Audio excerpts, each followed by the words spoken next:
Sors d'ici, vieille, tu ne fais pas partie de cette famille. C'est ce que ma belle-fille Emma a hurlé devant tout le monde, le jour de la remise de diplôme de mon petit-fils Valentin. Tous ont ri. Mon propre fils, Mathis, a détourné les yeux. Je me suis levée, j'ai dit calmement « Très bien ». Et je suis partie. Le lendemain matin, à 8 heures précises, le téléphone d'Emma a sonné. Quand elle a vu le numéro qui s'affichait, elle s'est évanouie sur le carrelage de sa cuisine. Je m'appelle Ophélie Collin, j'ai 61 ans. Et je vais vous raconter comment une photo de famille peut mentir pendant 20 ans. Tout a commencé bien avant cette humiliation publique. Bien avant que les mots de ma belle-fille ne résonnent comme des gifles dans le gymnase du lycée Louis-le-Grand. Pour comprendre ce jour de juin 2024, il faut revenir en arrière. Très loin en arrière. J'avais 41 ans quand Mathis m'a présenté Emma. C'était en 2005, un dimanche après-midi dans mon appartement du 16e arrondissement. Le soleil entrait par les grandes fenêtres et éclairait le parquet ciré. Je me souviens du bruit de leurs pas dans l'escalier. J'avais préparé un gâteau aux pommes. Mon fils avait 23 ans. Il rayonnait. Emma en avait 22. Elle était jolie, élégante, avec ce sourire calculé que je n'ai su déchiffrer que des années plus tard.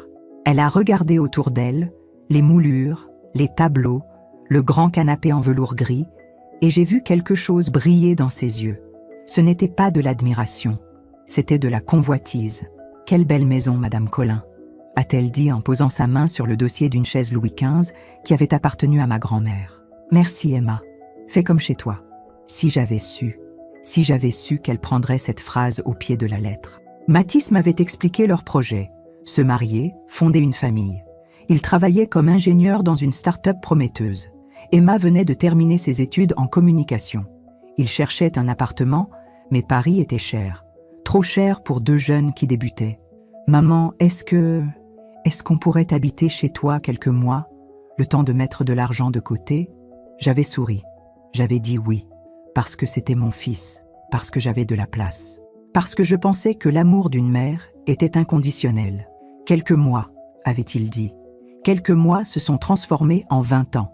Ils se sont mariés en septembre 2005, une petite cérémonie à la mairie du 6e, suivie d'un déjeuner dans un restaurant discret près du jardin du Luxembourg. Emma portait une robe blanche toute simple. Elle m'a embrassée sur les deux joues et m'a appelée maman pour la première fois. J'ai senti mes yeux se mouiller. Sur la photo de ce jour-là, celle que j'ai gardée dans un cadre argenté sur la commode de ma chambre, on nous voit tous les quatre. Moi, Mathis, Emma et mon ex-mari Pierre, qui était venu pour l'occasion malgré notre divorce 10 ans plus tôt. Nous sourions. Nous avons l'air d'une vraie famille. Cette photo, elle m'a accompagnée pendant toutes ces années. Je la regardais chaque matin en me réveillant, chaque soir avant de me coucher. Elle était la preuve que j'avais réussi quelque chose. Élever un bon garçon, avoir une belle fille, maintenir l'harmonie. Mais une photo ne parle pas. Une photo ne dit pas ce qui se passe derrière les sourires. Les premiers mois ont été acceptables. Emma et Mathis occupèrent la grande chambre du fond, celle qui donnait sur la cour intérieure. Ils payaient une petite participation pour les courses. Emma cuisinait parfois. Nous dînions ensemble. Elle me posait des questions sur mon travail. J'étais alors directrice administrative dans un cabinet d'architecte et semblait s'intéresser à ma vie. Puis Valentin est né, en mars 2007. Un beau bébé aux yeux clairs, aux joues rondes. Je suis devenue grand-mère à 43 ans. J'étais folle de joie. Je me levais la nuit pour le bercer quand Emma était fatiguée. Je changeais ses couches. Je chantonnais de vieilles berceuses que ma propre mère m'avait apprises. Emma me laissait faire. Elle me souriait. Elle me disait « Merci, maman. Je ne sais pas ce que je ferais sans vous. » Je pensais que nous étions une famille, une vraie. Mais petit à petit, quelque chose a changé. Rien de brutal. Juste un glissement, une distance qui s'installe, des portes qui se ferment un peu plus vite, des conversations qui s'arrêtent quand j'entre dans une pièce. Emma a commencé à redécorer. Pour que Valentin se sente chez lui, disait-elle. Elle a changé les rideaux du salon, puis les coussins, puis elle a voulu repeindre la cuisine. J'ai dit oui, toujours oui, parce que je ne voulais pas de conflit, parce que je pensais que c'était normal qu'une jeune mère veuille marquer son territoire. Mathis ne disait rien. Il travaillait beaucoup. Il rentrait tard. Il embrassait son fils, dînait en silence et disparaissait dans sa chambre. Les années ont passé. Valentin a grandi. Il m'appelait Mamie Ophélie. Il venait se blottir contre moi le soir pour écouter des histoires. Il aimait que je lui lise des contes. Il riait quand je faisais des voix différentes pour chaque personnage. Emma me regardait faire avec un sourire étrange, comme si elle attendait quelque chose, comme si elle observait. En 2012, j'ai pris ma retraite anticipée. J'avais 50 ans. J'avais économisé, investi. J'avais acheté cette maison, oui, cette maison du 16e où nous vivions tous, des années auparavant, avec mon héritage et mes économies. Elle était à mon nom, entièrement à mon nom. Les papiers étaient dans un coffre à la banque. Mathis le savait, Pierre le savait. Mais Emma ne posait jamais de questions sur ces détails-là. Elle vivait ici comme si c'était sa maison. Elle recevait ses amis pour le thé. Elle parlait de notre salon, notre cuisine, notre terrasse. Elle avait même fait installer une nouvelle cuisine équipée en 2014 et quand j'avais demandé qui allait payer, elle avait ri. « Mais maman, c'est pour nous tous, non ?» Mathis avait sorti sa carte bancaire. J'avais laissé faire, parce que je ne voulais pas être cette belle-mère, celle qui compte, celle qui réclame, celle qui rappelle que c'est sa maison. Valentin est entré au collège, puis au lycée. Il étudiait bien. Il était poli, doux, un peu timide. Il me ressemblait. Emma s'en agaçait parfois. « Il est trop sensible », disait-elle. « Il faut qu'il s'endurcisse. » Moi, je trouvais qu'il était parfait. Mais avec le temps, j'ai remarqué qu'Emma le tenait à distance de moi. Quand je proposais de l'emmener au cinéma, elle trouvait une excuse. Quand je voulais l'aider pour ses devoirs, elle disait qu'il avait besoin d'autonomie. Peu à peu, Valentin a cessé de venir me voir. Il restait dans sa chambre. Il ne me parlait presque plus. Je me suis dit que c'était l'adolescence, que c'était normal. Mais au fond de moi, je savais. Je savais qu'Emma lui parlait, qu'elle lui disait des choses, qu'elle construisait un mur entre lui et moi. Et Mathis ne disait rien. Il hochait la tête. Il laissait faire. En 2020, pendant la pandémie, nous étions tous confinés ensemble, pendant des mois, dans cette maison qui rétrécissait chaque jour un peu plus. Emma a commencé à se plaindre. « On manque d'espace », disait-elle. « Cette maison est trop vieille. Il faudrait déménager. » Déménager. Comme si c'était elle qui décidait. J'ai souri, j'ai dit « Nous verrons ». Mais je commençais à comprendre. Elle ne me voyait plus comme la propriétaire. Elle me voyait comme l'invitée, la vieille dame qui habitait chez eux. Un soir, je les ai entendus parler dans leur chambre. La porte était entr'ouverte. La voix d'Emma, sifflante et impatiente. « Combien de temps encore, Mathis? Elle va rester ici jusqu'à quand? C'est ma mère, Emma. Je sais. Mais cette maison, on pourrait en faire tellement plus si... Si quoi? Si elle n'était pas toujours là. » J'ai fermé les yeux. J'ai reculé dans le couloir. Je suis retournée dans ma chambre. J'ai regardé la photo de notre mariage, celle où nous sourions tous les quatre. Et pour la première fois, j'ai compris que cette photo mentait. Les mois suivants, Emma est devenue de plus en plus froide. Elle ne me parlait presque plus. Elle ne me regardait plus. Quand je posais une question, elle répondait par monosyllabes. Mathis faisait semblant de ne rien voir. Valentin, lui, évitait mon regard. Je suis devenue transparente dans ma propre maison. Mais je n'ai rien dit. Je me suis tue, parce que j'espérais encore que les choses changeraient, que Mathis se réveillerait, que l'amour reviendrait. Je me trompais.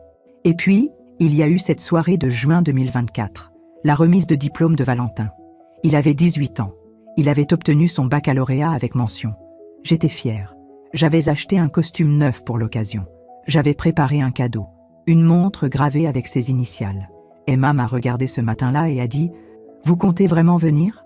J'ai cligné des yeux. « Bien sûr, c'est mon petit-fils. » Elle a haussé les épaules. « Comme vous voulez. » Nous sommes arrivés au lycée Louis-le-Grand. La cérémonie était belle. Les élèves en toge, les parents applaudissant, les discours émouvants. Valentin a reçu son diplôme. Il a souri. Il a cherché des yeux dans la foule. Il m'a vu. Il a détourné le regard. Après la cérémonie, il y avait un cocktail dans le gymnase.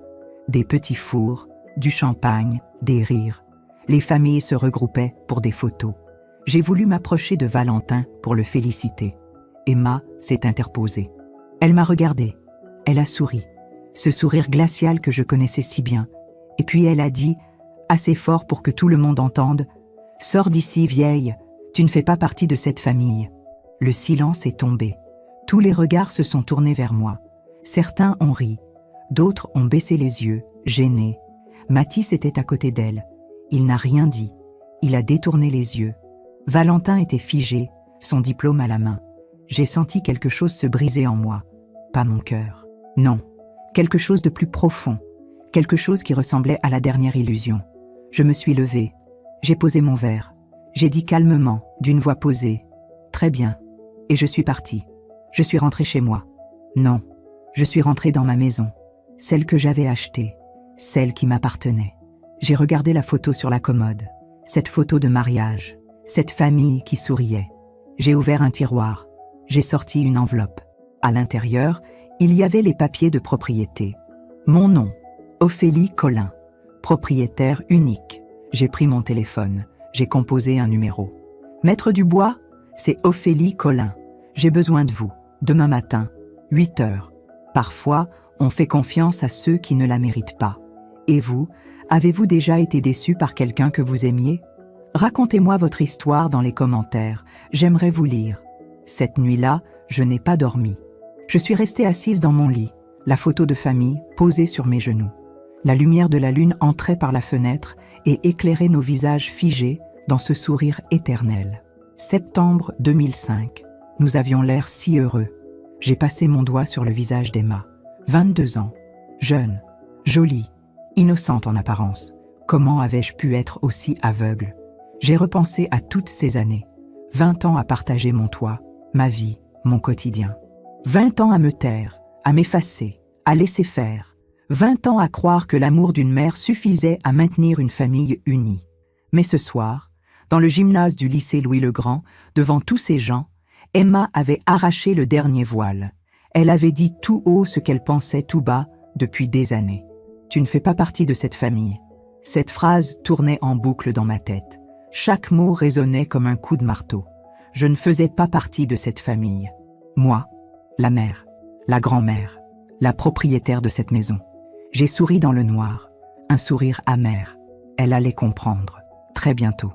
Le lendemain matin, je me suis réveillée à 6 heures. J'avais à peine fermé l'œil, mais j'étais étrangement calme, lucide, comme si une brume s'était levée après des années de confusion. Je me suis habillée avec soin. Un tailleur bleu marine, des escarpins noirs. J'ai attaché mes cheveux en chignon. Je me suis regardée dans le miroir de ma chambre. 61 ans, des rides au coin des yeux, des cheveux gris que je ne teignais plus depuis longtemps, mais un regard clair, déterminé. « Ophélie », me suis-je dit à voix basse. « Il est temps. » J'ai pris mon sac à main. J'ai glissé l'enveloppe contenant les papiers de propriété à l'intérieur. J'ai jeté un dernier coup d'œil à la photo sur la commode. Puis je suis sortie de ma chambre. Dans le couloir, tout était silencieux. La maison dormait encore. Emma et Mathis ne se levaient jamais avant 8 heures. Valentin était sans doute dans sa chambre, écouteurs sur les oreilles, comme d'habitude. Je suis passée devant leur porte close. J'ai entendu le léger ronflement de Mathis. Rien d'Emma. J'ai descendu l'escalier sans faire de bruit. Dans le salon, tout était en ordre. Les coussins qu'Emma avait choisis, les rideaux qu'elle avait fait installer, la table basse qu'elle avait achetée sans me demander mon avis. Tout était à elle. Tout, sauf les murs. J'ai traversé le hall d'entrée. Sur le mur, il y avait d'autres photos. Valentin à différents âges, Mathis et Emma en voyage. Une photo de Noël 2019 où nous étions tous réunis devant le sapin. Je me suis arrêtée devant cette dernière. On me voyait au bout du canapé, un peu en retrait, presque effacée. Emma était au centre, souriante, radieuse. Mathis avait le bras autour de ses épaules. Valentin, 12 ans à l'époque, était assis par terre, son regard déjà distant. Je me suis demandé à quel moment j'étais devenue invisible dans ma propre maison. Je suis sortie sans bruit. L'air de juillet était déjà chaud. Paris se réveillait lentement. Quelques passants pressés. Le bruit lointain du métro. Un livreur qui déchargeait des caisses devant la boulangerie du coin. J'ai marché jusqu'au cabinet de Maître Dubois. Il se trouvait à 10 minutes, avenue Victor Hugo.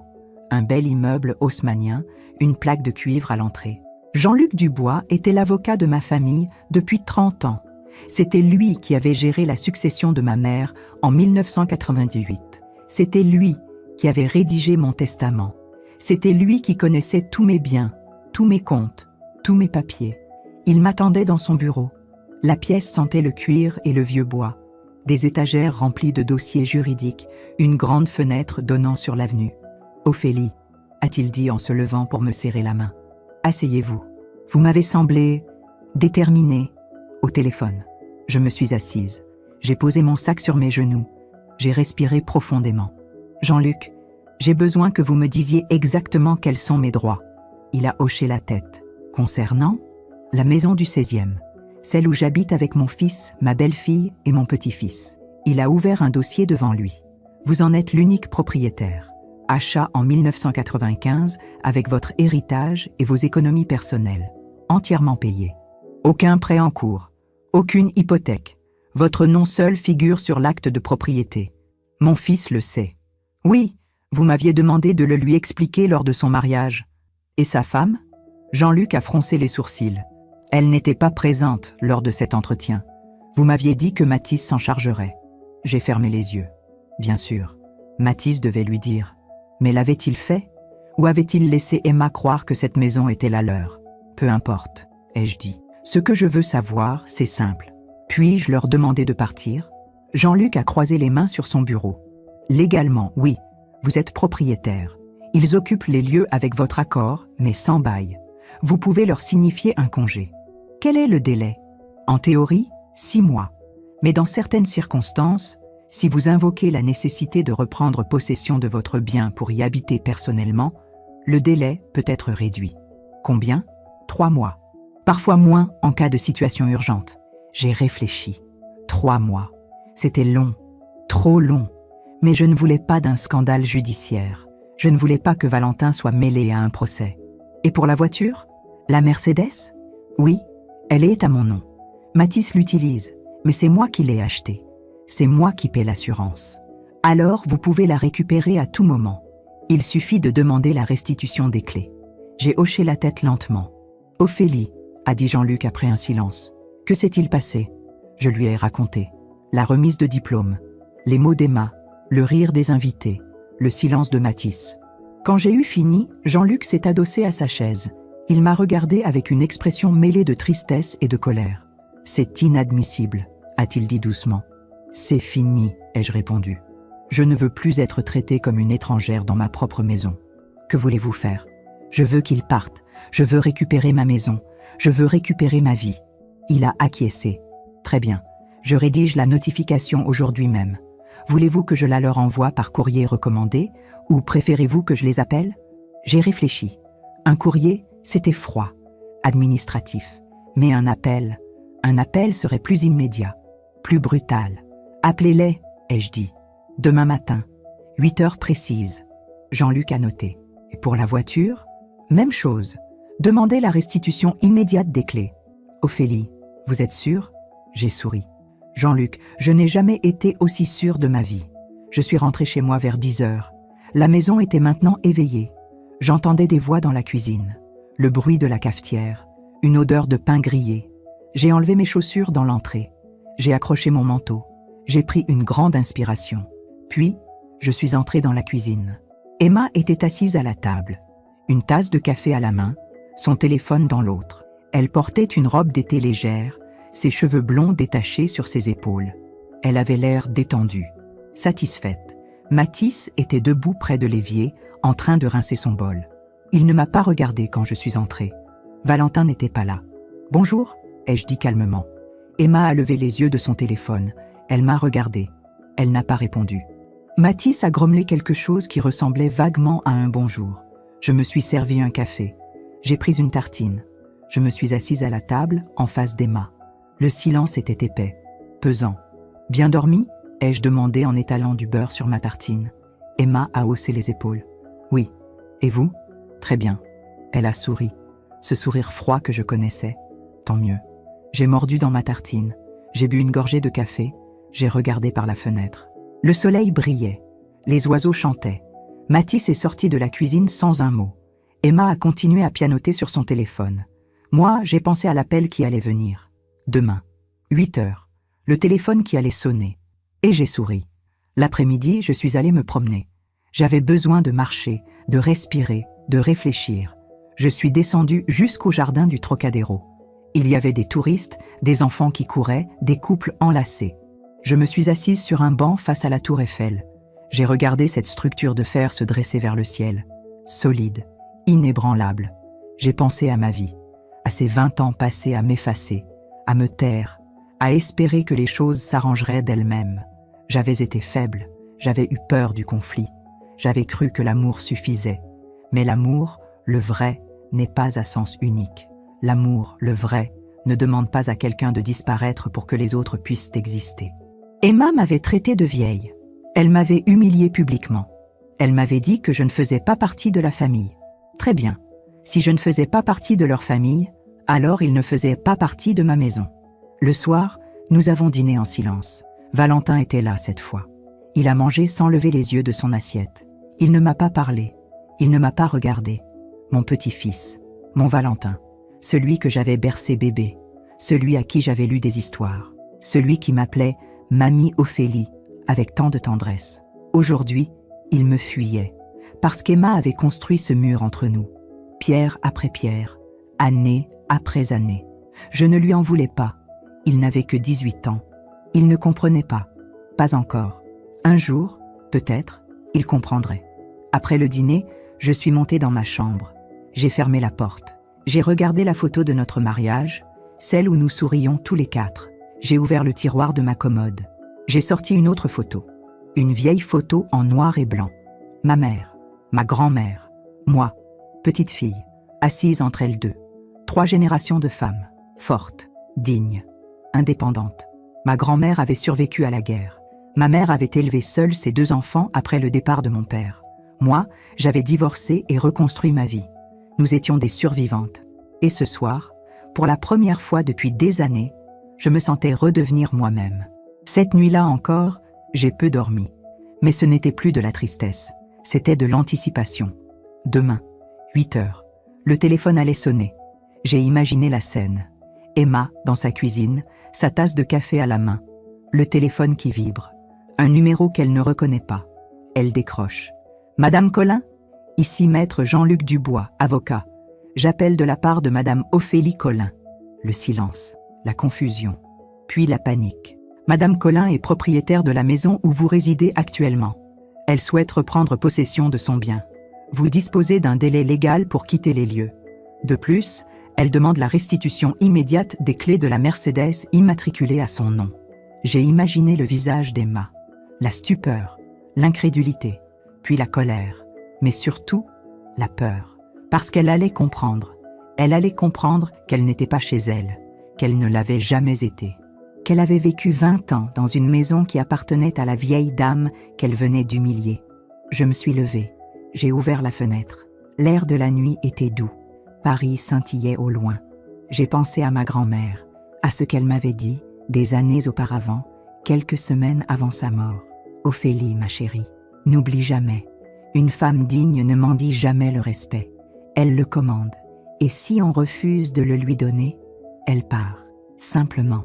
Dignement. Et elle laisse les autres se débrouiller avec le vide qu'elle laisse derrière elle. J'avais 16 ans. Je n'avais pas vraiment compris. Aujourd'hui, à 61 ans, je comprenais. Je ne mendiais plus le respect. Je ne suppliais plus l'amour. Je ne m'excusais plus d'exister. Je reprenais ce qui était à moi. Et demain matin, Emma allait découvrir ce que signifiait vraiment le mot « conséquence ». Pendant que je raconte tout cela, je me demande d'où vous m'écoutez. Écrivez le nom de votre ville en commentaire. J'aimerais savoir où se trouvent celles et ceux qui comprennent ce que je traverse. Le lendemain matin, je me suis réveillée à 6h30. Mon cœur battait vite, mais pas de peur. C'était autre chose. Une sorte d'excitation calme, comme avant un examen important dont on connaît déjà toutes les réponses. Je me suis habillée simplement. Un pantalon beige, un chemisier blanc. J'ai attaché mes cheveux. J'ai mis mes boucles d'oreilles en perles, celle que ma mère m'avait offerte pour mes 40 ans. Dans le miroir, j'ai vu une femme différente de celle d'avant-hier. Pas plus jeune, pas plus belle, mais plus présente, plus solide. Je suis descendue à la cuisine. Il était 7h15. La maison était encore silencieuse. J'ai préparé du café. J'ai fait griller du pain. J'ai sorti le beurre et la confiture de fraises maison que j'avais préparée en juin. Ces gestes simples, quotidiens, prenaient aujourd'hui une saveur particulière. C'était peut-être l'un de mes derniers petits déjeuners dans cette cuisine avec eux. J'ai regardé autour de moi. Les placards qu'Emma avait fait repeindre en 2015, le carrelage qu'elle avait choisi en 2018, la table en bois massif qu'elle avait achetée chez un antiquaire en 2020, pendant le confinement, avec l'argent de Matisse. Tout portait sa marque. Tout, sauf le titre de propriété. À 7h45, j'ai entendu des pas à l'étage. Emma se levait. Elle avait cette habitude de prendre sa douche en premier, puis de descendre vers 8h pour son café. J'ai regardé l'horloge murale. 7h52. Dans 8 minutes, le téléphone d'Emma allait sonner. Je me suis servi une deuxième tasse de café. J'ai pris une tartine. Je me suis assise à ma place habituelle, celle près de la fenêtre qui donnait sur le petit jardin intérieur. Les oiseaux chantaient. Un merle sautillait sur la pelouse. Le soleil de juillet entrait par la baie vitrée. Tout était calme, paisible. 7h58. J'ai entendu Emma descendre l'escalier. Ses pas légers sur les marches. Elle fredonnait quelque chose. Un air que je ne reconnaissais pas. Elle est entrée dans la cuisine. Elle portait une robe d'été jaune pâle. Ses cheveux encore humides étaient retenus par une pince. Elle sentait son parfum habituel, quelque chose de fleuri et sucré. Elle ne m'a pas saluée. Elle s'est dirigée directement vers la machine à café. « Bonjour Emma », ai-je dit calmement. Elle a grommelé quelque chose d'inaudible. 7h59. Mon cœur battait maintenant très vite, mais mes mains étaient stables. Mon visage était calme. Emma a pris sa tasse. Elle a ouvert le réfrigérateur. Elle a sorti le lait. 8h. Le téléphone d'Emma a vibré sur le plan de travail. Elle a jeté un coup d'œil à l'écran. J'ai vu son front se plisser légèrement. Elle ne reconnaissait pas le numéro. Elle a décroché. « Allô ?» J'ai continué à manger ma tartine. J'ai pris une gorgée de café. J'ai regardé le merle dans le jardin. « Oui, c'est moi », a dit Emma. Un silence. « Pardon ? Qui êtes-vous » Sa voix avait changé. Elle n'était plus agacée. Elle était prudente. « Maître Dubois ? Je ne… » Un autre silence, plus long. J'ai vu Emma se raidir. Sa main libre s'est crispée sur le bord du plan de travail. « Quoi ?» Sa voix était montée d'un ton. « Mais de quoi parlez-vous ? Cette maison ?» Elle s'est tournée vers moi. Ses yeux se sont élargis. Elle m'a regardée comme si elle me voyait pour la première fois. « Non, non, ce n'est pas possible. » J'ai soutenu son regard. J'ai pris une autre bouchée de ma tartine. Lentement, calmement. « Elle ne peut pas. Vous ne pouvez pas. » La voix au téléphone continuait. Je n'entendais pas les mots de Jean-Luc, mais je les connaissais par cœur. Je les avais imaginés 100 fois pendant la nuit. Madame Collin est propriétaire unique de cette maison. Elle souhaite reprendre possession de son bien. Vous disposez d'un délai de 3 mois pour quitter les lieux. Emma est devenue très pâle. 3 mois ? Mais nous habitons ici depuis 20 ans, oui, avec l'accord de Madame Collin. Mais cet accord peut être révoqué à tout moment. C'est absurde, c'est… Emma s'est tue brusquement. Elle écoutait. Son visage passait du blanc au rouge. La voiture aussi ? La Mercedes est au nom de Madame Ophélie Collin. Elle en est propriétaire. Elle demande la restitution immédiate des clés. Mais mon mari ? Votre mari n'est pas propriétaire du véhicule. Madame Collin demande que les clés lui soient remises avant midi aujourd'hui. Emma a raccroché brutalement. Elle a laissé tomber le téléphone sur le plan de travail. Elle respirait vite, comme si elle venait de courir. Elle m'a regardée, vraiment regardée. « C'est vous », a-t-elle dit. Sa voix tremblait. « C'est vous qui avez fait ça. » J'ai fini ma tartine. J'ai bu la dernière gorgée de mon café. J'ai posé ma tasse doucement sur la table. « Oui », ai-je dit simplement. « Vous ne pouvez pas faire ça ? Je peux, et je le fais. Mais cette maison, nous habitons ici depuis des années. 20 ans, ai-je corrigé, avec mon accord. Mais hier soir, au lycée Louis-le-Grand, vous m'avez dit que je ne faisais pas partie de cette famille. » Emma a ouvert la bouche. Elle l'a refermée. Alors j'ai compris. Ai-je continué calmement. « Si je ne fais pas partie de votre famille, vous ne faites pas partie de ma maison. Vous êtes folle. Non, je suis propriétaire. Matisse ne vous laissera jamais faire ça. Matisse le sait depuis le début.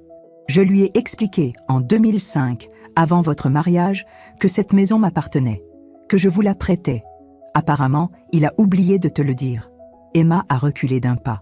Son dos a heurté le réfrigérateur. « Vous mentez. Les papiers sont chez mon avocat. Acte de propriété à mon nom. Achat en 1995. Payé intégralement. Aucun prêt, aucune hypothèque. Mais nous avons tout refait, La cuisine, les peintures, les meubles. Avec votre argent, sur ma propriété. Emma a porté la main à sa bouche. Elle a fermé les yeux. Vous ne pouvez pas nous mettre dehors comme ça. Je ne vous mets pas dehors. Je reprends ce qui est à moi. Vous avez 3 mois, c'est plus que généreux. Et la voiture? Elle est à mon nom. Je paie l'assurance. Je l'ai achetée. Les clés. Avant midi. Emma a attrapé son téléphone. Ses mains tremblaient. Elle a composé un numéro. Elle est sortie de la cuisine en parlant très vite. Mathis, Mathis, il faut que tu rentres. Maintenant.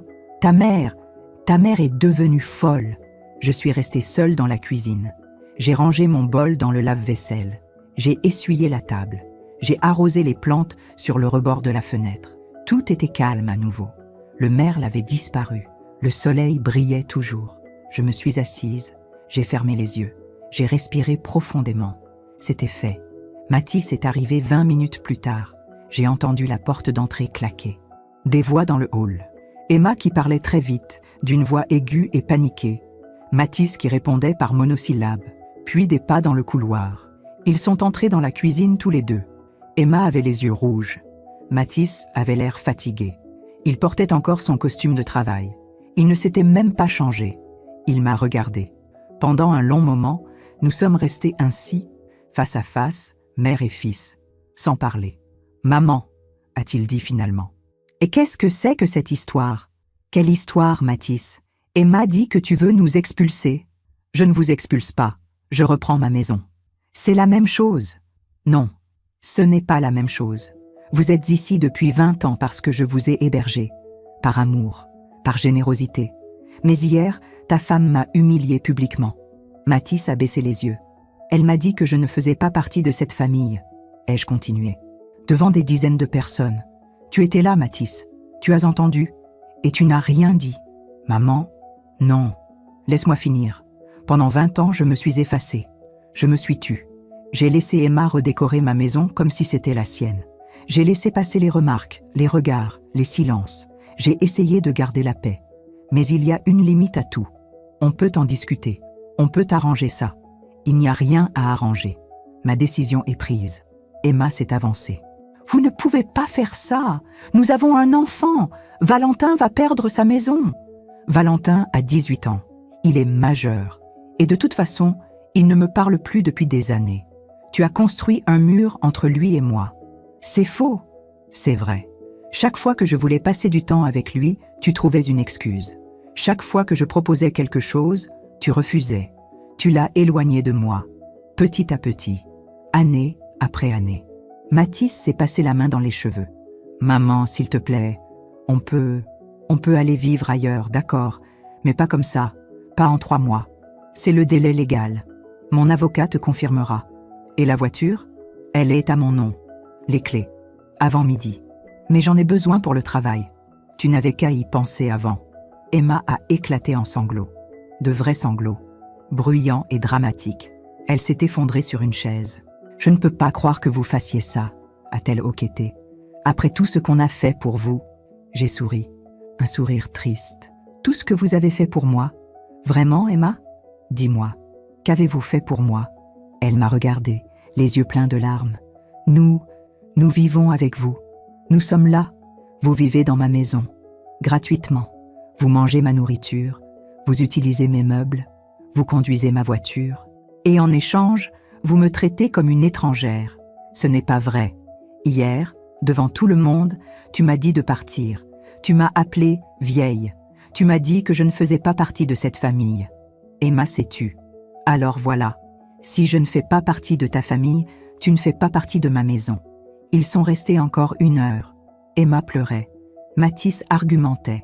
Il essayait de négocier. Un délai plus long. Une alternative. Une solution. Mais j'étais inflexible. 3 mois. Pas un jour de plus. Et les clés de la Mercedes. Avant midi. Finalement, Mathis a sorti les clés de sa poche. Il les a posées sur la table. Avec violence. Avec colère. Voilà. T'es contente ? Oui. Il m'a regardée. Et pour la première fois depuis très longtemps, j'ai vu quelque chose dans ses yeux. Pas de la tendresse, pas de l'amour, mais du respect. Peut-être même un peu de peur. Il avait compris. J'étais sérieuse. Ils sont partis. Emma montait l'escalier en pleurant. Mathis la suivait, les épaules basses. Je suis restée seule dans la cuisine. J'ai pris les clés de la Mercedes. Je les ai fait tourner entre mes doigts. Le porte-clés était un petit cadre photo. À l'intérieur, il y avait une photo de Valentin bébé. Je l'ai regardé longuement. Mon petit-fils, 3 mois peut-être, ses yeux clairs, son sourire édenté. Où était passé ce bébé? Où était passé cet enfant qui m'appelait mamie, avec tant de tendresse?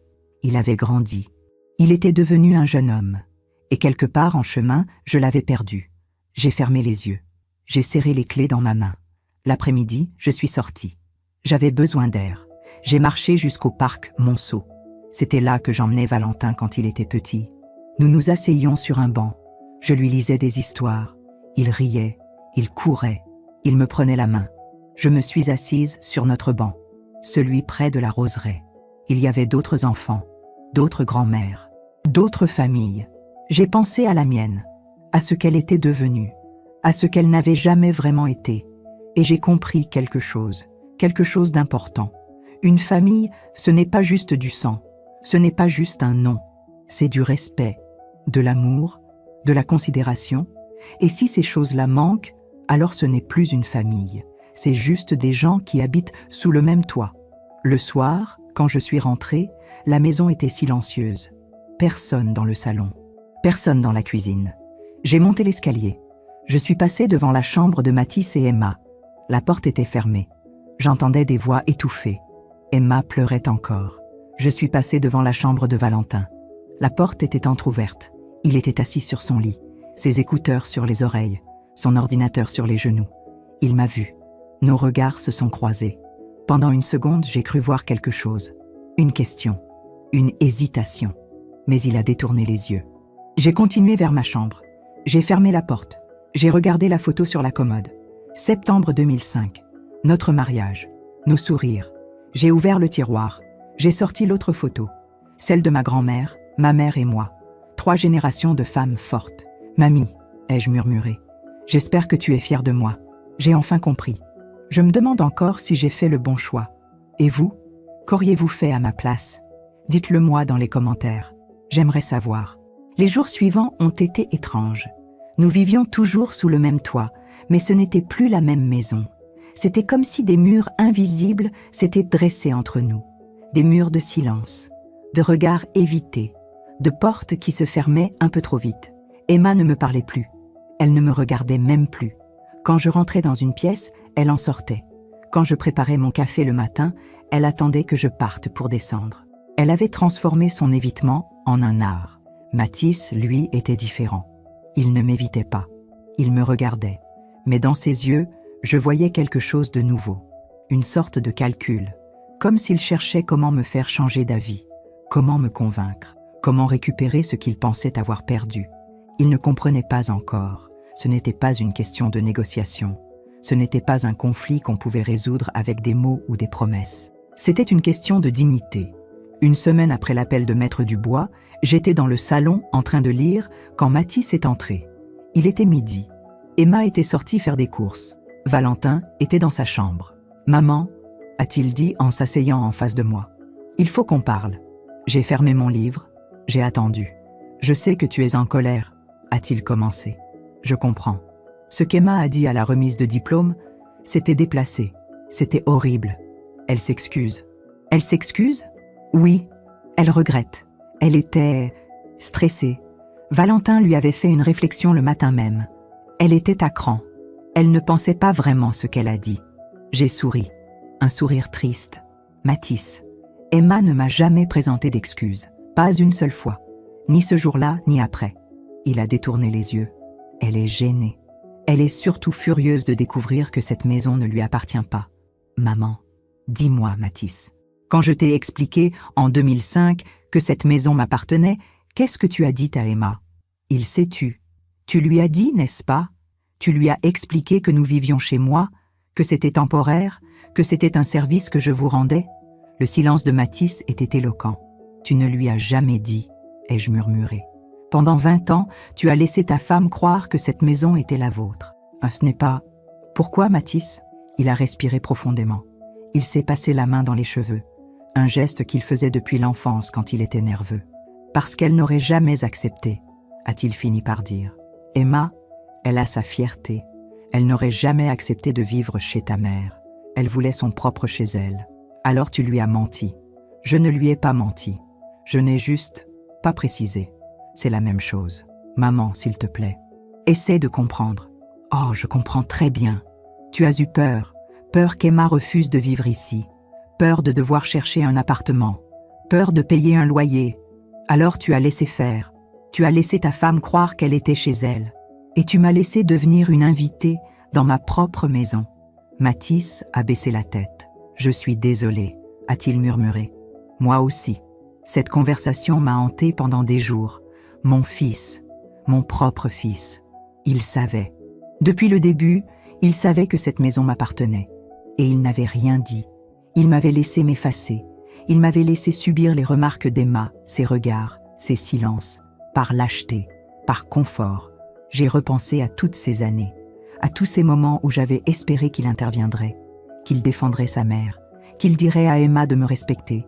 Mais il ne l'avait jamais fait, parce qu'au fond, c'était plus facile ainsi, plus facile de me laisser me taire, plus facile de maintenir la paix en sacrifiant ma dignité. 2 semaines après l'appel, Emma a commencé à chercher un appartement. Je le savais parce que je voyais les annonces immobilières sur la table de la cuisine. Des pages et des pages imprimées, annotées, entourées. Paris 16e, 90 mètres carrés, 3 chambres, balcon. Les prix étaient astronomiques. Un soir, je suis passé devant leur chambre. La porte était entr'ouverte. J'ai entendu leur conversation. Nous ne pouvons pas nous permettre ça, disait Mathis. Même avec nos 2 salaires, les loyers ont explosé. Alors on fait quoi? La voix d'Emma était aiguë, paniquée. On va vivre dans une banlieue lointaine? Dans un 2 pièces? Je ne sais pas. Et Valentin? Il va devoir changer de lycée pour sa terminale? Perdre tous ses amis? Il a eu son bac, Emma. Il commence la fac en septembre. La fac? Comment va-t-on payer ses études si on doit payer un loyer exorbitant? On trouvera une solution. Quelle solution? On vivait ici gratuitement. Gratuitement, Mathis, pendant 20 ans. Tu te rends compte de l'argent qu'on a économisé? Il y a eu un long silence. C'est de ta faute, a repris Emma. Sa voix était froide maintenant. Tu aurais dû t'arranger pour que cette maison soit à ton nom.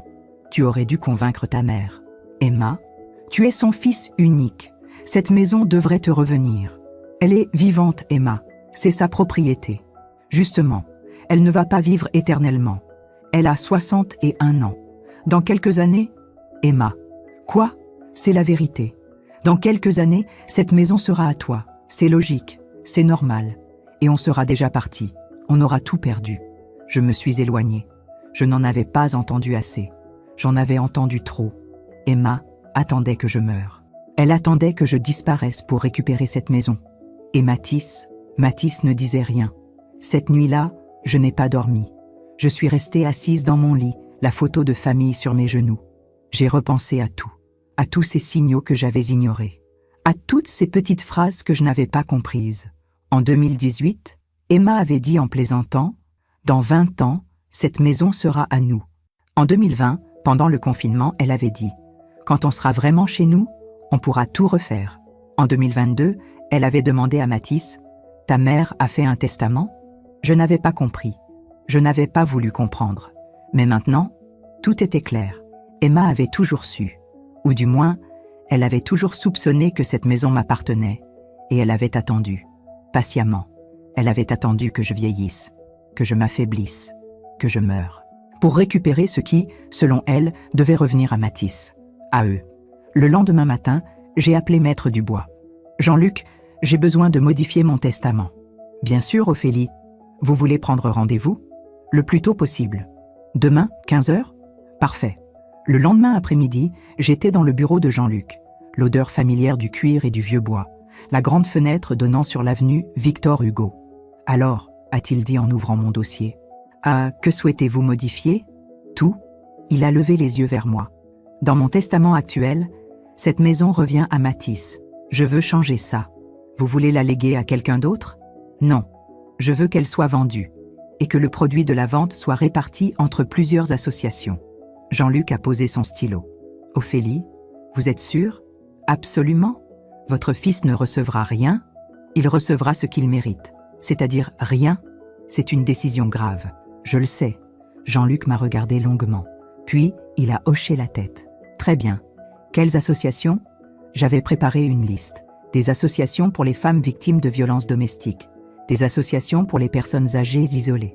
Des associations pour l'alphabétisation. Jean-Luc a tout noté. Ce testament prend effet immédiatement, a-t-il dit. L'ancien est annulé. Parfait. Voulez-vous en informer votre fils ? Non, il le découvrira, le moment venu. En rentrant chez moi, je me sentais plus légère, comme si j'avais posé un fardeau que je portais depuis trop longtemps. Emma attendait que je meure pour récupérer cette maison ? Très bien, elle pouvait attendre. Mais quand ce jour viendrait, elle serait déçue. Cette maison ne serait jamais à elle, ni à Mathis. Elle irait à ceux qui en avaient vraiment besoin. 1 mois après l'appel de Maître Dubois, l'ambiance dans la maison était devenue irrespirable. Emma était dans un état de stress permanent. Elle passait ses journées sur les sites immobiliers. Elle visitait des appartements. Elle revenait chaque fois plus déprimée. Tout est hors de prix, se plaignait-elle à Mathis. Pour un 90 mètres carrés décent dans le 16e, il faut compter 3 500 € par mois. On ne peut pas payer ça. Je sais. Alors on fait quoi ? On déménage dans le 18e ? Dans le 19e ? Peut-être. Tu te rends compte ?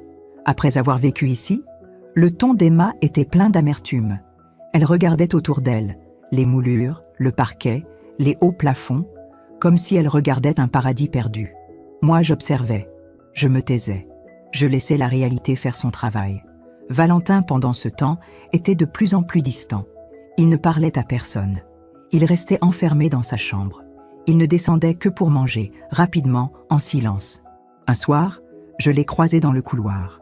Il sortait de la salle de bain. J'ai essayé de croiser son regard. « Valentin », ai-je dit doucement. Il s'est arrêté. Il m'a regardé. Pendant 1 seconde, j'ai vu cet enfant que j'avais bercé. Cet enfant à qui j'avais lu des histoires. « Mamie », a-t-il dit. Sa voix était hésitante. Mon cœur s'est serré. Il ne m'avait pas appelé comme ça depuis des années. « Oui, mon chéri ? Est-ce que c'est vrai, ce que maman dit ? Que tu nous chasses ?» J'ai respiré profondément. « Valentin, cette maison m'appartient. Je l'ai achetée il y a très longtemps. J'ai hébergé tes parents pendant 20 ans, gratuitement, par amour. Mais ta mère m'a manqué de respect, publiquement. Et ton père n'a rien dit. Il a baissé les yeux. « Je sais », a-t-il murmuré. « Tu sais, j'étais là, à la remise de diplôme. J'ai entendu ce qu'elle a dit. Et j'ai eu honte. Ces mots, ces simples mots, ils m'ont brisé le cœur et l'ont réparé en même temps. Valentin, mais c'est ma mère, je ne peux pas être contre elle. Je ne te demande pas d'être contre elle. Je te demande juste de comprendre. » Il a hoché la tête. Il avait les larmes aux yeux. « Je comprends, mamie. Je comprends. » Il est rentré dans sa chambre. La porte s'est refermée. Je suis restée seule dans le couloir, les larmes coulant sur mes joues. Les semaines passaient. Août est arrivé. La chaleur étouffante de Paris. Les fenêtres ouvertes. Le bruit de la ville qui montait. Emma avait trouvé un appartement. Dans le 17e. 85 mètres carrés. 3 200 € par mois. Pas de balcon. Pas de parquet ancien. Pas de moulure. « On le prend », avait-elle dit à Mathis. « On n'a pas le choix. » Ils avaient signé le bail. Ils devaient emménager fin septembre. J'avais tenu ma parole. 3 mois. Pas un jour de moins. Pas un jour de plus. Un soir de fin août, j'étais dans le jardin. Le merle était revenu. Il chantait dans le petit cerisier que j'avais planté en 2002, l'année où ma mère était morte. J'ai pensé à elle, à ma grand-mère, à toutes ces femmes qui m'avaient précédée. Elles avaient eu raison. La dignité ne se mendie pas, elle se commande. Et quand on refuse de vous la donner, on part, simplement, dignement. Sauf que cette fois, ce n'était pas moi qui partais. C'était eux. Parfois, les gens nous prennent pour acquis. Ils pensent qu'on sera toujours là, qu'on acceptera toujours tout. Et vous, avez-vous déjà dû poser des limites avec votre famille ? Racontez-moi. Septembre est arrivé avec ses premières pluies. Les feuilles du cerisier commençaient à jaunir. Dans 3 semaines, Emma et Mathis déménageraient. La maison était remplie de cartons, partout. Dans le salon, dans le couloir, dans leur chambre. Emma emballait ses affaires avec une rage silencieuse. Chaque objet qu'elle mettait dans une boîte semblait être une accusation. Mathis, lui, était résigné. Il ne parlait presque plus. Il allait au travail. Il rentrait. Il aidait Emma à emballer. Il se couchait. Moi, je continuais ma vie. Je lisais. Je me promenais. J'arrosais mes plantes. Je regardais la maison se vider lentement de leur présence. Un samedi matin, début septembre, j'étais dans la cuisine quand j'ai entendu sonner à la porte. Des voix inconnues. Des pas lourds dans l'escalier. Les déménageurs étaient venus chercher les premiers meubles. Emma avait organisé un déménagement progressif. D'abord les gros meubles, puis les cartons. Enfin, le jour du départ final, le reste. J'ai regardé par la fenêtre du salon. Il sortait le grand lit de Mathis et Emma, le canapé qu'elle avait acheté en 2016, la table du salon qu'elle avait fait venir d'un antiquaire en 2020. Emma supervisait tout. Elle criait des instructions. « Attention, c'est fragile, faites attention au parquet. » Le parquet. Mon parquet. J'ai souri malgré moi. Le soir même, Mathis est venu me voir. J'étais dans ma chambre, en train de lire. « Maman, je peux entrer ?»« Oui. » Il s'est assis sur le bord de mon lit. Il avait l'air épuisé. « Dans 3 semaines, on sera partis, a-t-il dit. « Je sais. Emma veut qu'on se dise au revoir maintenant. Elle dit qu'elle ne veut plus te voir après. » J'ai fermé mon livre. « Et toi? Qu'est-ce que tu veux ?» Il a regardé ses mains. « Je ne sais pas. Tu es ma mère. Mais Emma, elle est ma femme. Tu as fait ton choix il y a 20 ans, Mathis. Ce n'est pas si simple. Si, c'est exactement ça. Tu as choisi le confort, la facilité. Tu as choisi de me laisser m'effacer pour que ta femme soit heureuse. Ce n'est pas juste? Non. Ce qui n'est pas juste, c'est ce que vous m'avez fait subir pendant 20 ans. » Il s'est levé. Il est parti sans un mot. 2 jours plus tard, j'ai reçu un appel de mon ancien voisin, Monsieur Legrand. Il avait 82 ans. Nous nous connaissions depuis 1995, depuis que j'avais emménagé. « Ophélie, ma chère, j'ai entendu dire que votre fils déménageait? »« Oui, Marcel. »« Et vous? Vous restez? »« Bien sûr, c'est ma maison. »« Ah, très bien. Ma femme et moi, nous étions inquiets. Nous pensions que vous partiez aussi. »« Non, je reste. Tant mieux. Vous savez, nous vous avons toujours admiré. Une femme seule qui élève son fils, qui réussit professionnellement, qui achète sa propre maison. Vous êtes un exemple. » Ces mots m'ont touché plus que je ne l'aurais cru. « Merci, Marcel. Et votre belle-fille, comment va-t-elle? » J'ai hésité. « Elle va bien. Elle déménage. »« Ah, bon débarras alors. »« Pardon? Ophélie, pardonnez-moi ma franchise. Mais cette femme vous a manqué de respect pendant des années. Nous l'avons vu. Les voisins. Nous avons vu comment elle vous traitait. Comment elle parlait de vous. J'étais sous le choc. Je ne savais pas que... Vous êtes une femme discrète. Vous ne vous plaignez jamais. Mais nous avions des yeux et des oreilles. Après avoir raccroché, je suis restée assise longtemps. Les voisins savaient. Ils avaient vu. Ils m'avaient respectée, en silence. J'avais passé 20 ans à croire que j'étais seule. Mais je ne l'étais pas. Le 15 septembre, j'ai trouvé Valentin assis dans le jardin. Il regardait le cerisier. Il avait l'air perdu. Je me suis assise à côté de lui. « Tu vas me manquer », a-t-il dit sans me regarder. Mon cœur s'est serré. « Toi aussi, mon chéri. Maman dit que tu ne veux plus nous voir. Ce n'est pas vrai. C'est elle qui a décidé ça, pas moi. Mais la maison, Valentin, cette maison m'appartient. J'ai le droit de la récupérer. Ta mère m'a humiliée. Ton père n'a rien fait. J'ai choisi ma dignité. » Il a hoché la tête lentement. « Je comprends, mais ça fait mal quand même. Je sais. » Il m'a regardé enfin. Ses yeux étaient ceux d'un enfant perdu. « Est-ce que je pourrais venir te voir? Quand ils seront partis ?» Les larmes me sont montées aux yeux. « Bien sûr, toujours. Tu seras toujours le bienvenu ici. C'est ta grand-mère que tu viens voir, pas la propriétaire d'une maison. » Il a souri. Un petit sourire triste. « D'accord. » Le 28 septembre, le camion de déménagement est arrivé pour la dernière fois. Emma et Mathis chargèrent les derniers cartons. Valentin les aidait en silence. J'étais dans ma chambre. Je regardais par la fenêtre. Je ne voulais pas descendre. Je ne voulais pas de scène. Je voulais juste que ça finisse. À 16 heures, j'ai entendu la porte d'entrée se fermer. Puis le silence. Je suis descendue. La maison était vide. Enfin, vide d'eux. Le salon avait retrouvé son espace. La cuisine était calme. Le couloir résonnait différemment. J'ai marché de pièce en pièce. Leur chambre était vide. Plus de lit, Plus de meubles, juste les murs et le parquet. La chambre de Valentin était vide aussi. Il ne restait rien de lui. Pas une photo, pas un souvenir. Je suis redescendue. Sur la table du salon, il y avait une enveloppe. Mon nom écrit dessus. L'écriture de Mathis. J'ai ouvert. Maman. Je ne sais pas quoi dire. Je suis désolée que les choses aient fini comme ça. Emma refuse de te parler. Valentin est triste. Moi aussi. Peut-être qu'un jour, on pourra...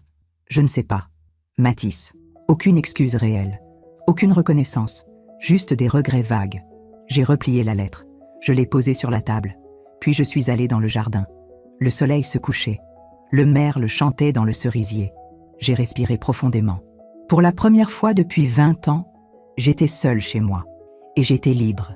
Avez-vous déjà dû choisir entre l'amour familial et votre propre dignité? Comment avez-vous traversé ça? Les premiers jours après leur départ ont été étranges. La maison était trop grande, trop silencieuse. Mes pas résonnaient différemment sur le parquet. Chaque pièce semblait attendre quelque chose. Mais ce n'était pas une tristesse. C'était plutôt un ajustement. Comme après avoir porté des chaussures trop serrées pendant des années et retrouvé enfin la liberté de marcher pieds nus. J'ai commencé à redécouvrir ma maison. J'ai ouvert les fenêtres de leur ancienne chambre. J'ai laissé entrer l'air et la lumière. J'ai enlevé les rideaux sombres qu'Emma avait installés en 2017. La pièce respirait à nouveau. Dans le salon, j'ai replacé le vieux fauteuil de ma grand-mère que j'avais relégué au grenier en 2010 parce qu'Emma le trouvait démodé.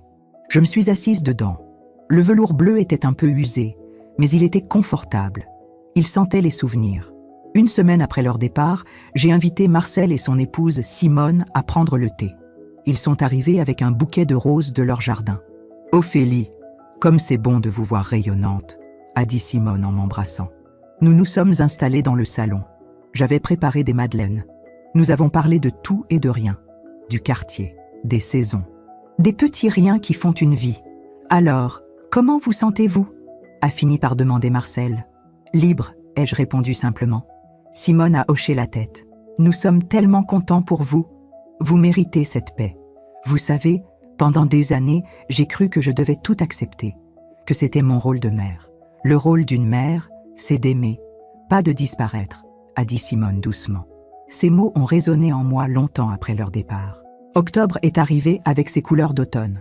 J'ai repris mes anciennes habitudes, mes promenades au parc Monceau, mes visites au musée Jacques-Marandré le jeudi après-midi, mes lectures au café de la place Victor Hugo. Un mardi matin, mon téléphone a sonné. Un numéro inconnu. « Allô? Mamie? C'est Valentin. » Mon cœur s'est accéléré. « Valentin, comment vas-tu? »« Bien. Enfin, ça va. Le nouvel appartement est petit. Maman est toujours en colère. Papa travaille tout le temps. Et toi, la fac? C'est bien. J'étudie l'histoire à la Sorbonne. Comme tu voulais. Je suis fière de toi. » Un silence. Puis, « Mamie, est-ce que je peux venir te voir? Samedi? » Les larmes me sont montées aux yeux. « Bien sûr. Quand tu veux. C'est ta maison aussi. » Le samedi, Valentin est arrivé vers 14h. Il avait l'air plus grand, plus mûr, mais ses yeux étaient les mêmes, ceux de l'enfant que j'avais connu. Nous nous sommes assis dans le jardin. J'avais préparé son goûter préféré, du pain perdu avec de la cannelle. « Maman ne sait pas que je suis ici, » a-t-il dit en mangeant. « Tu n'as pas à te justifier, tu as 18 ans, tu es libre. » Elle m'a dit que si je venais te voir, je la trahissais. « Et qu'en penses-tu » Il a regardé le cerisier. « Je pense qu'elle a tort. Tu es ma grand-mère, j'ai le droit de te voir. » Nous avons parlé pendant des heures, de ses études, de ses projets, de ses doutes. Il m'a raconté la fac, ses nouveaux amis, ses cours d'histoire médiévale. « Mamie, je voulais te dire, ce jour-là, à la remise de diplôme, j'ai eu honte, tellement honte. Je sais, tu me l'as déjà dit, mais je n'ai rien fait. Je suis restée là, comme papa. Tu avais 18 ans. Tu ne pouvais pas. J'aurais dû. Je lui ai pris la main. Valentin, tu es là maintenant. C'est tout ce qui compte. Novembre est venu. Valentin venait me voir chaque samedi. Nous avions retrouvé notre complicité. Il me racontait sa vie. Je l'écoutais. Nous déjeunions ensemble. Nous nous promenions. Emma ne savait toujours pas, ou elle faisait semblant de ne pas savoir. Mathis, lui, avait appelé une fois. Une conversation brève, gênée. « Maman, comment vas-tu ? Bien, et toi ? Ça va. Le travail, l'appartement, c'est différent. Je comprends. Valentin te voit. Oui. Emma n'est pas contente. Ce n'est pas Emma qui décide. Un silence. Non. Tu as raison. Bon, je te laisse. Au revoir, Mathis. Cette conversation m'avait laissé avec un sentiment étrange. Mathis semblait perdu, comme s'il réalisait enfin quelque chose. Mais il était trop tard. Un samedi de fin novembre, Valentin est arrivé avec un air préoccupé. « Qu'est-ce qui ne va pas ? Maman a trouvé un texto que tu m'avais envoyé. Elle sait que je viens ici. » Et elle a fait une crise. Elle a dit que je devais choisir, elle ou toi. Mon cœur s'est serré. Qu'as-tu répondu ? Il m'a regardé droit dans les yeux. J'ai dit que je ne choisissais pas, que tu étais ma grand-mère, que j'avais le droit de te voir, que si elle ne l'acceptait pas, tant pis. Je l'ai serré dans mes bras. Mon petit-fils, mon Valentin. Il avait grandi. Je suis tellement fière de toi, ai-je murmuré. Décembre est arrivé. Les premiers froids, les illuminations de Noël dans les rues, les vitrines décorées. J'ai décoré la maison pour la première fois depuis des années. Un petit sapin dans le salon, des bougies, des guirlandes lumineuses. Valentin est venu m'aider. C'est beau, mamie. C'est la première fois que je décore comme je veux. Avant, Emma choisissait tout. Elle aimait le moderne, le minimaliste. Moi, j'aime les traditions, les souvenirs. Nous avons accroché des boules anciennes, celles de ma mère, celles de ma grand-mère. Chaque décoration racontait une histoire. « Tu viens pour Noël ?» ai-je demandé. « Je ne sais pas. Maman veut qu'on soit ensemble, tous les trois. Je comprends. Mais j'aimerais être ici, avec toi. Tu es le bienvenu. Toujours. » Le 24 décembre au soir, on a sonné à ma porte. J'ai ouvert. C'était Valentin, avec une valise. « Je reste avec toi, mamie. » Maman n'était pas d'accord, alors je suis partie. Je l'ai fait entrer. Nous avons passé Noël ensemble. Juste nous deux. Nous avons cuisiné. Nous avons ri. Nous avons regardé de vieux films. Et pour la première fois depuis des années, j'ai passé un vrai Noël. Heureux. Simple. Vrai. Janvier 2025 est arrivé avec la neige. Paris était blanc, silencieux, comme enveloppé dans du coton. Valentin était resté avec moi pendant les vacances universitaires. Il dormait dans son ancienne chambre, que j'avais redécorée simplement. Un lit, un bureau, des étagères remplies de livres. C'est mieux qu'avant, avait-il dit. Plus calme, plus moi. Emma avait appelé plusieurs fois. Valentin ne répondait pas toujours. Quand il le faisait, les conversations étaient brèves, tendues. « Maman, je vais bien. Tu rentres quand ? Je ne sais pas. Ton père veut te parler. Dis-lui qu'il peut m'appeler lui-même. » Mais Mathis n'appelait jamais. Un matin de mi-janvier, Valentin est descendu avec une enveloppe à la main. « Mamie, j'ai reçu ça hier. C'était une lettre d'Emma. Longue, écrite à la main. Valentin, tu me manques. La maison est vide, sans toi. Ton père travaille encore plus qu'avant. Nous avons des difficultés financières. Le loyer est trop cher. J'ai dû arrêter mon travail à mi-temps pour faire des économies sur la garde. Je me suis arrêtée de lire. Quelle garde, Valentin ? Tu as 18 ans. Elle invente. Elle veut me culpabiliser. Ça marche ? Il a secoué la tête. Non, plus maintenant. J'ai compris. Elle a passé des années à me monter contre toi. À me dire que tu étais distante, froide, que tu ne nous aimais pas vraiment. Et tu l'as cru. Oui, j'étais enfant, puis adolescent. Je croyais ma mère. Et maintenant ? Maintenant, je vois qui tu es vraiment. Et je vois qui elle est. Fin janvier, j'ai reçu un appel inattendu. C'était Pierre, mon ex-mari. Nous ne nous étions pas parlé depuis plus de 5 ans. Ophélie, j'ai appris pour Mathis et Emma. Comment ? Mathis m'a appelé. Il m'a raconté. Il voulait, je ne sais pas, des conseils, du soutien, et je lui ai dit qu'il avait fait son lit, qu'il devait s'y coucher. J'ai souri malgré moi. Tu as toujours été directe. Ophélie, je veux que tu saches, j'aurais dû te soutenir davantage quand nous étions mariés. Tu as élevé Mathis presque seul. Tu as tout fait, et regarde comment il te traite. C'est du passé, Pierre. Peut-être, mais je voulais te le dire quand même. Tu mérites mieux. Après avoir raccroché, je suis restée longtemps assise, le téléphone à la main. Même Pierre, qui m'avait quittée en 1995 pour une autre femme, reconnaissait ce que Mathis refusait de voir. Février a apporté le dégel. Et avec lui, une nouvelle tempête. Emma s'est présentée à ma porte un jeudi après-midi. Sans prévenir. Je l'ai vue par la fenêtre avant d'ouvrir. Elle avait maigri. Elle avait l'air fatiguée. J'ai hésité. Puis j'ai ouvert. Emma, Ophélie, il faut qu'on parle. Je l'ai fait entrer. Nous nous sommes assises dans le salon. Le fauteuil de ma grand-mère entre nous, comme une frontière. Valentin refuse de rentrer, a-t-elle commencé. Sa voix tremblait. C'est mon fils. J'ai le droit de le voir. Il a 18 ans. Il fait ce qu'il veut. Vous l'avez monté contre moi. Non, tu as fait ça toute seule. Emma a serré les poings. J'ai fait des erreurs. Je le sais. Ce que j'ai dit à la remise de diplôme, c'était horrible. J'étais stressée. Valentin avait été désagréable ce matin-là. J'étais à bout. Tu as dit ce que tu pensais vraiment. Non. Enfin, peut-être. Je ne sais plus. Elle a baissé la tête. Des larmes coulaient sur ses joues. Nous sommes ruinés, Ophélie. Le loyer nous étouffe. Les charges, les courses. Tout est trop cher. Mathis fait des heures supplémentaires. Moi, je cherche du travail, mais... Et j'ai besoin d'aide. Je l'ai regardée. Cette femme qui m'avait humiliée. Qui m'avait traitée comme une étrangère pendant 20 ans. Qui avait attendu ma mort pour récupérer ma maison. Elle était là, devant moi, à demander de l'aide. Quelle aide, Emma? De l'argent, un prêt. Juste pour quelques mois. Le temps qu'on se stabilise. J'ai souri. Un sourire triste. Non, s'il vous plaît. Pour Valentin. Valentin est ici, avec moi. Il ne manque de rien. Mais Mathis est adulte. Il a fait ses choix. Emma s'est levée brusquement. Vous êtes cruel. Vous vous vengez. Je ne me venge pas. Je protège ma paix. Votre paix. Et notre famille. Quelle famille, Emma? Celle où tu me disais que je n'en faisais pas partie? Elle est partie en claquant la porte. Le soir, j'ai raconté la visite à Valentin. Elle est venue te demander de l'argent? Oui. Et tu as refusé? Oui. Il a hoché la tête lentement. Tu as bien fait. Elle n'a jamais su gérer.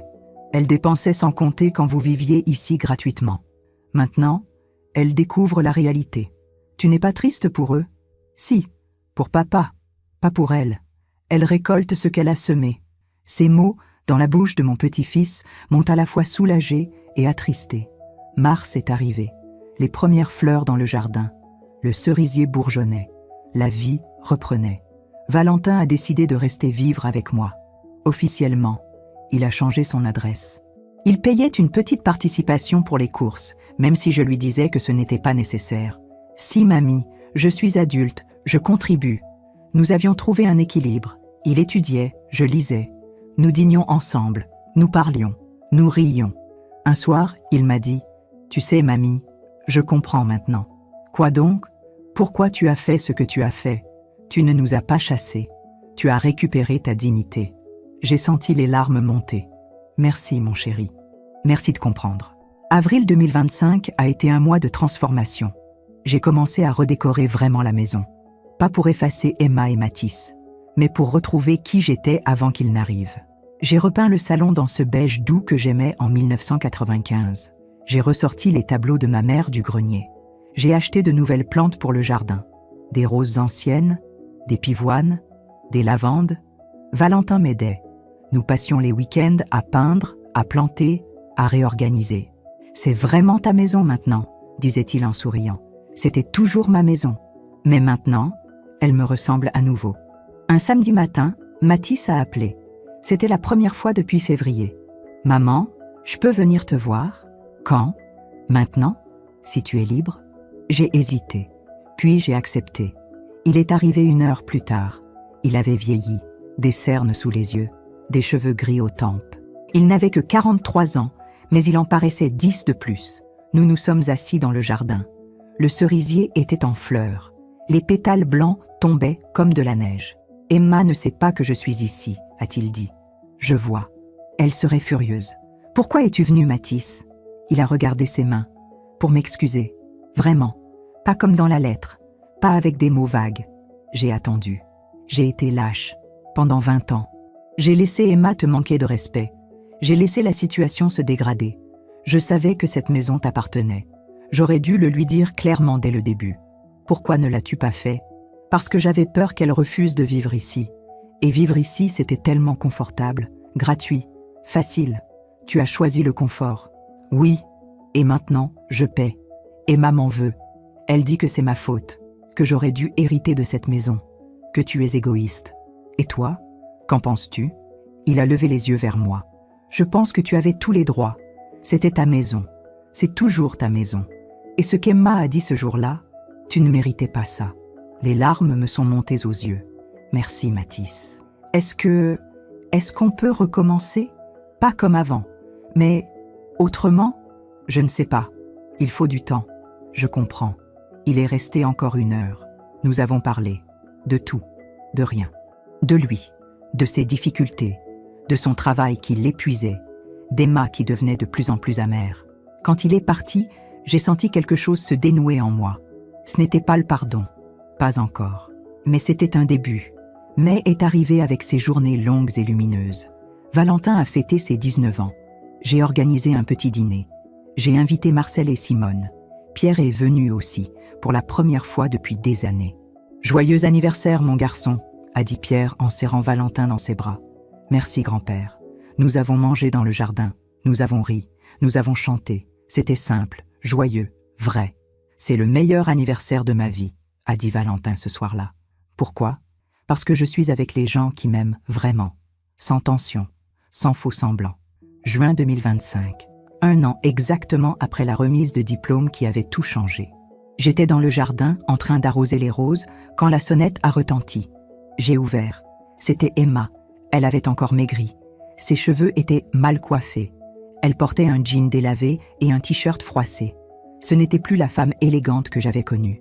Emma. Ophélie. Je peux entrer ? Je l'ai fait entrer.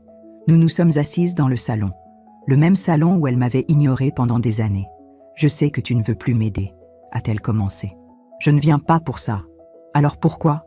Pour te dire que tu avais raison. » J'ai cligné des yeux. Sur tout, sur nous, sur moi. J'ai passé 20 ans à croire que cette maison était à moi, à me comporter comme si c'était le cas. Mathis m'avait laissé croire ça. Et quand j'ai découvert la vérité, tu étais furieuse. Oui, mais pas seulement contre toi, contre lui aussi. Il m'avait menti. Pendant 20 ans, il ne t'avait pas menti. Il avait juste omis. C'est pareil, elle avait raison. Emma, pourquoi es-tu vraiment là ? Pour m'excuser ? Pour ce que j'ai dit ? Ce jour-là, à la remise de diplôme ? C'était cruel, injuste. Tu ne méritais pas ça. Je l'ai regardé. Son visage était sincère, ses yeux rouges. Tu m'as fait très mal ce jour-là. Je sais. Et je le regrette. Vraiment. Pourquoi maintenant ? Pourquoi pas avant ? Parce que j'ai perdu Valentin. Parce que Mathis me regarde différemment. Parce que j'ai découvert ce que c'était de vivre sans filet, de payer un loyer, de compter chaque euro. Tu as découvert la réalité. Oui. Et j'ai compris que pendant 20 ans, tu nous as offert quelque chose de précieux. Et je ne t'ai jamais remercié. Jamais respecté. Les larmes coulaient sur ses joues. Je ne te demande pas de me pardonner, juste de savoir que je regrette. Après son départ, je suis restée longtemps dans le salon. La photo de notre mariage était toujours sur la commode. Septembre 2005. Nos sourires. Cette photo ne mentait plus. Elle racontait simplement un moment, un instant figé dans le temps, avant que la vie ne devienne compliquée. J'ai pris la photo. Je l'ai regardée une dernière fois, puis je l'ai rangée dans un tiroir. Il était temps de vivre au présent. Juillet 2025. 1 an exactement depuis ce matin où j'avais repris ma dignité. J'étais dans le jardin, assise sur le banc sous le cerisier. Valentin étudiait à l'intérieur. La chaleur de l'été entrait par les fenêtres ouvertes. Les oiseaux chantaient. Mon téléphone a sonné. Un numéro que je connaissais maintenant. Mathis. Maman. Est-ce que je peux passer te voir ? Avec Emma ? J'ai hésité. Depuis la visite d'Emma en juin, je ne les avais pas revus. D'accord. Cet après-midi ? Oui, merci. Ils sont arrivés vers 15 heures. Emma portait une robe simple. Mathis avait l'air moins fatigué qu'en avril. Ils se tenaient en la main. Nous nous sommes assis dans le salon. Valentin était sorti, discrètement. « Maman !» a commencé Mathis. « Nous voulions te dire quelque chose. » « Je vous écoute. » Emma a pris la parole. Sa voix était calme, posée. « Nous avons vendu la Mercedes. » Je l'ai regardée, surprise. « La Mercedes que j'ai récupérée ? » Non. Celle que Mathis a achetée en mars. Une occasion. Nous l'avons vendue. Nous avons quitté l'appartement du 17e. Trop cher. Où habitez-vous maintenant ? Dans le 19e. Un 3 pièces, 70 mètres carrés, 1800 € par mois. Mathis a continué. J'ai changé de travail. Moins de stress, moins d'heures, Un peu moins de salaire aussi, mais plus de temps.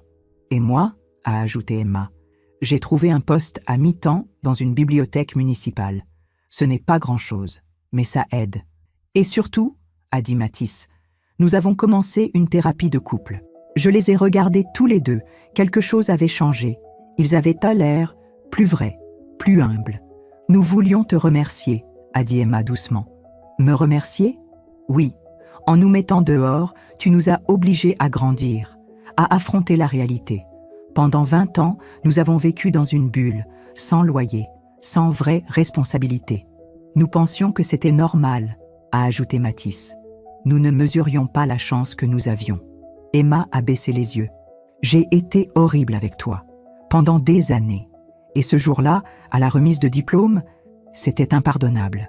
Tu t'es déjà excusée? Oui, mais aujourd'hui, je comprends vraiment. La vie nous a rattrapés. Le loyer, les factures, le stress. J'ai découvert ce que c'était de vraiment se battre. Elle a levé les yeux vers moi. Des larmes brillaient. Et j'ai découvert aussi que toi, tu avais fait tout ça, toute seule, après ton divorce, en élevant Mathis, en achetant cette maison, en construisant ta vie. Et moi, je te regardais de haut. Sa voix s'est brisée. La vie m'a remise à ma place. Nous avons parlé longtemps. Ils m'ont raconté leurs difficultés, mais aussi leurs découvertes. Emma avait renoué avec d'anciennes amies. Mathis passait plus de temps à la maison. Ils se parlaient vraiment, pour la première fois depuis des années. Le malheur nous a rapprochés, a dit Mathis. C'est étrange, non? Non, ai-je répondu. Parfois, il faut perdre pour comprendre ce qu'on avait. Emma m'a regardée. Est-ce qu'on peut revenir? Pas habiter ici? Juste faire partie de ta vie? J'ai réfléchi, longuement. Je ne sais pas si je peux oublier. Nous ne te demandons pas d'oublier. Juste de nous donner une chance. Une chance de quoi? De te montrer que nous avons changé, que nous te respectons, que nous t'aimons. J'ai senti les larmes monter. Il faudra du temps. Nous avons tout le temps, a dit Mathis. Août 2025. Emma et Mathis sont venus dîner. Valentin était là. Nous avons mangé dans le jardin. L'ambiance était différente, plus légère, plus simple. Emma a aidé à débarrasser sans qu'on le lui demande. Mathis a raconté des histoires qui nous ont fait rire. Valentin les regardait avec quelque chose de nouveau dans les yeux. De l'espoir, peut-être. En partant, Emma m'a embrassé sur les joues. Merci de nous avoir reçus. De rien. Non. Vraiment. Merci. Septembre 2025. Valentin commençait sa 2e année à la Sorbonne. Il vivait toujours avec moi. Il voyait ses parents une fois par semaine maintenant. Comment tu les trouves? Lui ai-je demandé un soir. Différent? Maman est plus calme, papa est plus présent. Ils se parlent. Tu es content? Oui, mais je ne retournerai pas vivre avec eux. Ma place est ici, avec toi. Ces mots ont réchauffé mon cœur. Un matin d'octobre, j'ai reçu un appel étrange. Un numéro de l'hôpital Lariboisière. Madame Collin? Oui, nous vous appelons au sujet de Madame Emma Collin. Elle vous a désigné comme contact d'urgence. Mon sang s'est glacé. Que s'est-il passé? Un accident de vélo. Rien de grave. Une jambe cassée. Mais elle est seule. Son mari est en déplacement professionnel. Pouvez-vous venir? J'arrive. Emma était dans une chambre au 3e étage. Elle avait la jambe dans le plâtre. Elle pleurait. Ophélie, je suis désolée. Je ne savais pas qui appeler. Mathis est à Lyon jusqu'à demain. Valentin à Court. Et mes amis. C'est bon, je suis là. Je me suis assise à côté d'elle.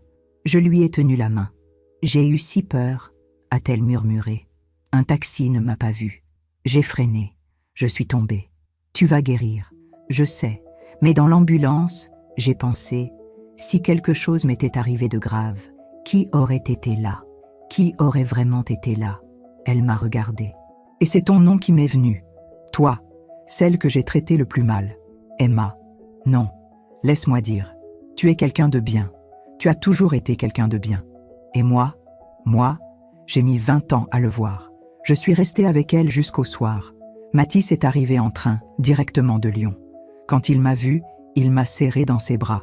Merci maman. Merci d'être venue. C'est normal. Non. Après tout ce qu'elle t'a fait, tu aurais pu refuser. Je n'ai jamais été cruelle, Mathis. Juste digne. Il a hoché la tête. Ses yeux brillaient. Je sais, et c'est pour ça que je t'admire. En rentrant chez moi ce soir-là, j'ai regardé le jardin. Le cerisier avait perdu ses feuilles. L'automne arrivait. Mais au printemps, il refleurirait. Comme moi. Comme nous tous. La vie avait rendu ce qu'elle devait rendre. Emma avait découvert la vulnérabilité, l'humilité, la gratitude. Mathis avait découvert le respect, la reconnaissance. Et moi, j'avais découvert que la dignité ne se négociait jamais, mais que le pardon, lui, pouvait se construire. Lentement, prudemment, un jour à la fois. Décembre 2025. 1 an et demi depuis ce jour de juin 2024 où tout avait basculé. J'étais assise dans le salon, une tasse de thé à la main, regardant les flocons tomber doucement sur Paris. Le sapin de Noël brillait dans le coin de la pièce. Valentin avait accroché les vieilles décorations de ma grand-mère avec soin. Emma avait retrouvé l'usage de sa jambe. Elle boitait encore légèrement, mais les médecins disaient que ça passerait. Elle et Mathis venaient dîner 1 fois par mois maintenant. Pas plus, nous respections les distances. Nous reconstruisions. Lentement. La sonnette a retenti. C'était Marcel et Simone avec un gâteau aux pommes. Joyeux Noël, Ophélie. Entrez, mes amis. Nous nous sommes installés près du feu. Valentin est descendu. Il étudiait dans sa chambre. Alors, a dit Simone en me regardant avec tendresse, comment te sens-tu? J'ai réfléchi. Comment me sentais-je vraiment? En paix, ai-je répondu. Pour la première fois depuis très longtemps. Le 24 décembre, Mathis et Emma sont venus. Emma m'a apporté des fleurs. Mathis a apporté du vin. Ce n'est pas grand-chose, a dit Emma. Mais nous voulions... C'est parfait, merci. Nous avons dîné simplement. Valentin racontait ses examens. Mathis parlait de son nouveau travail. Emma était silencieuse, mais elle souriait. Un vrai sourire. À la fin du repas, elle s'est levée. « Ophélie, j'ai quelque chose pour toi. » Elle m'a tendu une enveloppe. J'ai ouvert. C'était une photo. Celle de notre mariage en 2005, celle que j'avais rangée dans le tiroir. Comment? Mathis me l'a donnée. Je l'ai fait encadrer à nouveau. Mais différemment. J'ai regardé. Le cadre était simple, en bois clair. Et en bas, Emma avait fait graver quelque chose. Septembre 2005. Là où tout a commencé. Avec gratitude. Emma. Les larmes me sont montées aux yeux. Tu n'étais pas obligée. Si, c'était important. Cette photo, elle représente un moment où tu nous as ouvert ta porte, où tu nous as fait confiance. Je veux m'en souvenir. Après leur départ, Valentin et moi sommes restés dans le salon. Il a regardé la photo sur la commode. Elle a changé, tu sais. Je sais. Tu lui as pardonné? Je ne sais pas si c'est du pardon. C'est de l'acceptation. Elle a fait des erreurs. Elle les reconnaît. Elle essaie de réparer. C'est tout ce qu'on peut demander. Et toi, tu regrettes d'avoir tout fait basculer? J'ai regardé mon petit-fils, cet homme de 19 ans qui était devenu mon compagnon, mon ami. Non, jamais. Ce jour-là, à la remise de diplôme, j'ai compris quelque chose de fondamental. Quoi? Qu'on ne peut pas vivre dans l'ombre, qu'on ne peut pas s'effacer pour faire plaisir aux autres, qu'il faut parfois tout perdre pour se retrouver. Le lendemain, jour de Noël, nous avons reçu une lettre de Maître Dubois. Chère Ophélie, je vous écris pour vous informer qu'un changement a été apporté au cadastre. Votre maison a été officiellement réévaluée et sa valeur patrimoniale reconnue. Je vous joins les nouveaux documents. Cordialement, Jean-Luc Dubois. J'ai souri. Ma maison, celle que j'avais achetée en 1995, celle que j'avais défendue en 2024, celle qui resterait mienne jusqu'au bout. Et quand ce jour viendrait, elle irait à ceux qui en avaient vraiment besoin. Emma le savait maintenant. Mathis aussi. Il l'avait accepté. Janvier 2026 touchait à sa fin. J'avais 61 ans. Valentin vivait avec moi. Emma et Mathis reconstruisaient leur vie. Marcel et Simone étaient mes amis fidèles. Un après-midi, assise sous le cerisier malgré le froid, j'ai repensé à tout. À ces 20 ans d'effacement. À ce jour de juin 2024, où Emma avait crié ces mots terribles. À l'appel de Maître Dubois le lendemain. À leur départ, à leurs difficultés, à leur retour, différents, humbles. La vie avait fait son travail. Elle avait rendu ce qu'elle devait rendre. Emma avait perdu son confort. Elle avait découvert la précarité, l'angoisse, la vulnérabilité. Elle avait compris ce que c'était de se battre pour survivre. Mathis avait perdu sa facilité. Il avait découvert le poids des responsabilités, le prix du silence, le coût de la lâcheté. Et moi, j'avais retrouvé ma dignité, ma maison, ma paix, Mais surtout, j'avais retrouvé Valentin. Et j'avais appris quelque chose que ma grand-mère m'avait enseigné il y a si longtemps. Une femme digne ne mendie jamais le respect. Elle le commande. Et quand on refuse de le lui donner, elle part. Ou elle reprend ce qui est à elle, simplement, dignement. Si mon histoire aide ne serait-ce qu'une femme à ouvrir les yeux, à poser des limites, à choisir sa dignité plutôt que la paix à tout prix, alors tout cela aura eu un sens. Parfois, dire non est le plus grand acte d'amour qu'on puisse se donner. Parfois, récupérer ce qui est à nous est la seule façon de survivre. Et parfois, laisser les autres affronter les conséquences de leurs actes est la plus belle leçon qu'on puisse leur offrir. La vie finit toujours par rendre ce qu'on lui donne. Merci de m'avoir écouté jusqu'au bout. Si cette histoire a touché votre cœur, abonnez-vous et activez la cloche pour entendre d'autres femmes qui ont transformé la douleur en sagesse. Chaque jour, une femme, une leçon de vie. Partagez cette histoire avec quelqu'un que vous aimez. Parfois, une histoire change toute une journée. Que Dieu vous bénisse et à très bientôt.